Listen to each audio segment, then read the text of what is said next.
Hi అండి, నివన్య కిచెన్కి స్వాగతం. ఈరోజు రెసిపీ గోధుమ పిండితో పునుగులు అండి. చాలా బాగుంటాయి, క్రిప్సీగా లోపల సాఫ్ట్గా చాలా బాగుంటాయండి. ఒకసారి మీరు కూడా ట్రై చేయండి.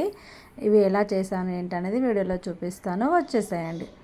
ముందుగా 2 కప్పుల గోధుమ పిండి తీసుకున్నానండి. 2 కప్పుల గోధుమ పిండికి సరిపడా సాల్ట్ వేసుకొని 2 కప్పుల గోధుమ పిండికి 1 కప్పు పెరుగు వేసుకోవాలండి. పెరుగు వేసుకొని మొత్తాన్ని ఒకసారి కలుపుకోవాలి.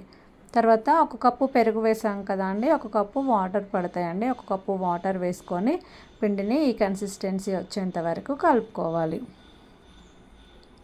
చూడండి, పిండిని ఒకటే డైరెక్షన్లో తిప్పుకుంటూ కలుపుకోండి. తర్వాత ఇంకొంచెం వాటర్ పడతాయి కనుక మళ్ళీ కొన్ని వేసుకొని, అంటే చూసుకుంటూ వేసుకోండి, అడ్జస్ట్ చేసుకుంటూ వేసుకోనండి. పిండి కన్సిస్టెన్సీలో కలుపుకొని 1 గంట పాటు లేదా అరగంట పాటు పక్కన పెట్టుకోండి. అరగంట తర్వాత ఇందులో కొంచెం జీలకర్ర వేసుకోవాలి. జీలకర్ర వేసుకుంటే టేస్ట్ అనేది చాలా బాగుంటుందండి. జీలకర్ర స్కిప్ చేయకండి. ఇంకా కావాలంటే కొత్తిమీర, కరివేపాకు కూడా వేసుకోండి. కానీ మా పిల్లలు తినరు, అందుకని నేను వేయట్లేదు. జీలకర్ర వేసుకొని పిండిని ఇలా కలుపుకోండి. పిండిలో ఉన్న లమ్స్ అన్నీ పోయేంత వరకు పిండిని కలుపుకోవాలి. తర్వాత డీప్ ఫ్రైకి ఇలా ఆయిల్ పెట్టుకొని కొద్దిగా చూడండి ఎంత తక్కువ తీసుకుంటున్నానో అలా కొంచెం కొంచెంగా తీసుకొని ఆయిల్లో ఒకదాని తర్వాత ఒకటి వేసుకొని రెండు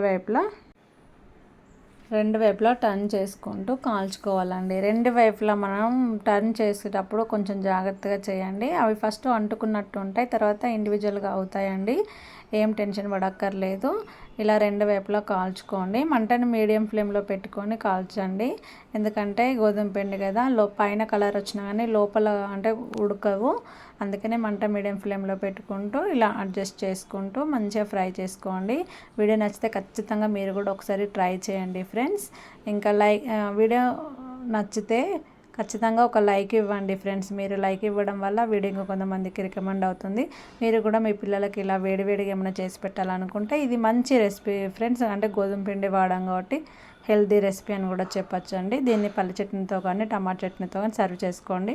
ఇంకా ఈ చట్నీలు ఏం లేకపోతే వట్టిగా నేను తినచ్చు ఫ్రెండ్స్, చాలా బాగుంటుంది. ఒకసారి మీరు కూడా ట్రై చేయండి. వీడియోని లైక్ చేయండి ఫ్రెండ్స్.